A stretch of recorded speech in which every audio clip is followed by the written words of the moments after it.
Assalamualaikum warahmatullahi wabarakatuh. Hai, saya Larasati Fahripana, mahasiswi Fakultas Hukum Universitas Muhammadiyah Sumatera Utara yang kini tengah menjalankan kegiatan Kuliah Kerja Nyata Mandiri 2020. Dan ini adalah kisah KKN Mandiri saya. Adapun yang menjadi lokasi kegiatan Kuliah Kerja Nyata Mandiri 2020 saya adalah sebuah desa yang berjarak 3 jam dari kota Medan, yaitu Desa Titipayung, Kecamatan Air Putih, Kabupaten Batubara, Provinsi Sumatera Utara.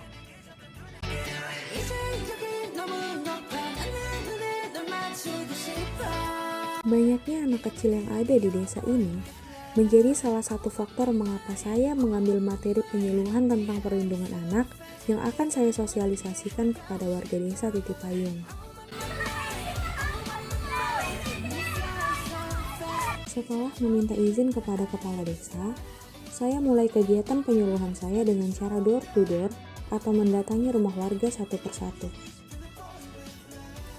Disinilah saya menjelaskan kepada warga desa bahwa anak adalah bagian yang tidak terpisahkan dari keberlangsungan hidup manusia dan keberlangsungan sebuah bangsa dan negara. Agar kelak mampu bertanggung jawab dalam keberlangsungan bangsa dan negara, setiap anak perlu mendapat kesempatan yang seluas-luasnya untuk tumbuh dan berkembang secara optimal, baik fisik, mental, maupun sosial. Untuk itu, perlu dilakukan upaya perlindungan untuk mewujudkan kesejahteraan anak dengan memberikan jaminan terhadap pemenuhan hak-haknya tanpa perlakuan diskriminatif.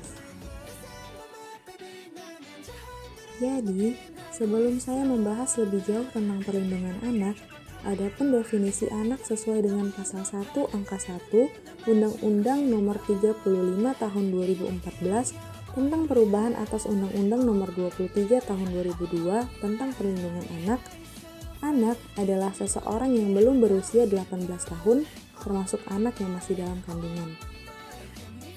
Nah, apabila ada ibu mengandung, janin yang ada di dalam perutnya termasuk ke dalam definisi anak sesuai dengan undang-undang ini.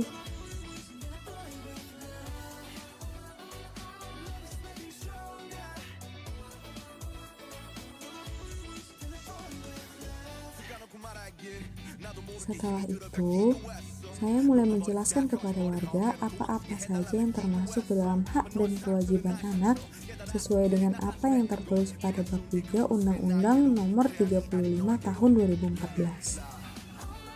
Salah satu contohnya seperti apa yang tertulis pada pasal 13, bahwa setiap anak selama dalam pengasuhan orang tua, wali, atau pihak lain manapun yang bertanggung jawab atas pengasuhan berhak mendapat perlindungan dari perlakuan diskriminasi, eksploitasi baik secara ekonomi maupun seksual, penelantaran, kekejaman, kekerasan dan penganiayaan, ketidakadilan, dan perlakuan salah lainnya.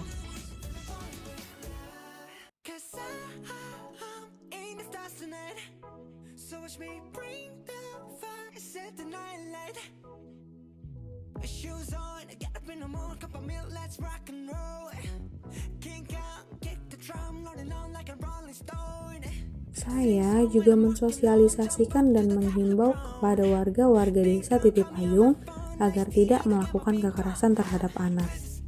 Nah, apa sih yang dimaksud dengan kekerasan terhadap anak? Sesuai dengan pasal 1 angka 15A Undang-Undang Nomor 35 Tahun 2014, kekerasan adalah setiap perbuatan terhadap anak yang berakibat timbulnya kesengsaraan atau penderitaan secara fisik, psikis, seksual, dan atau penelantaran, termasuk ancaman untuk melakukan perbuatan, pemaksaan, atau perampasan kemerdekaan secara melawan hukum.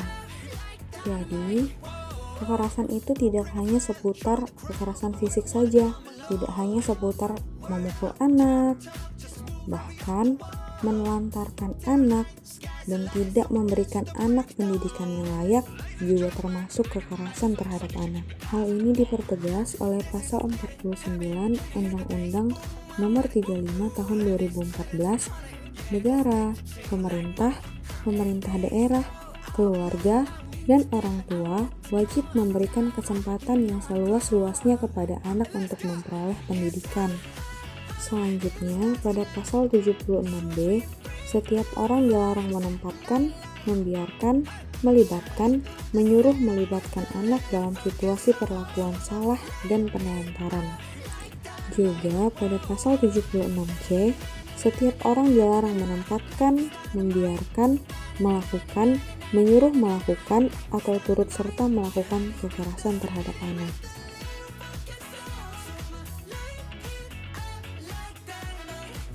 Terakhir, yang saya jelaskan kepada warga Desa Titipayung dalam penyuluhan saya adalah mengenai beberapa ketentuan pidana yang terdapat pada Bab 12 Undang-Undang Nomor 35 Tahun 2014.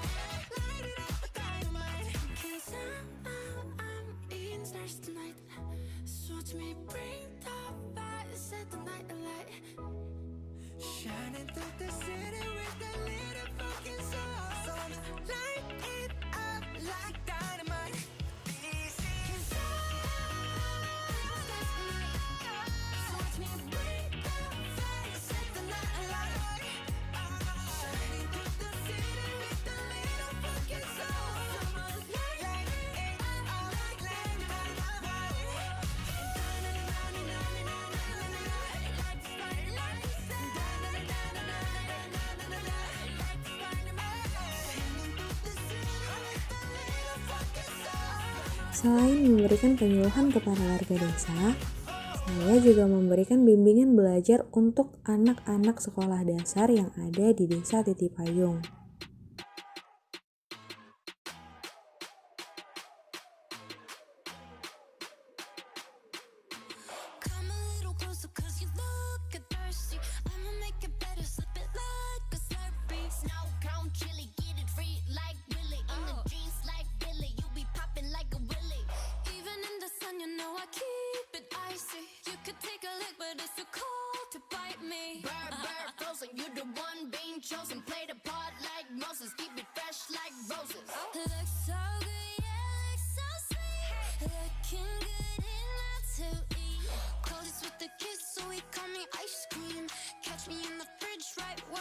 Yuk, siapa yang tahu bahasa Inggrisnya aku cantik? Apa coba? Tepuk tangannya.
Nah, selain itu, saya juga mengajari anak-anak sekolah dasar yang ada di Desa Titipayung untuk lebih kreatif lagi dalam mengelola limbah yang tidak terpakai. Misalnya, dari kardus bekas yang banyak bertumpuk di rumah mereka.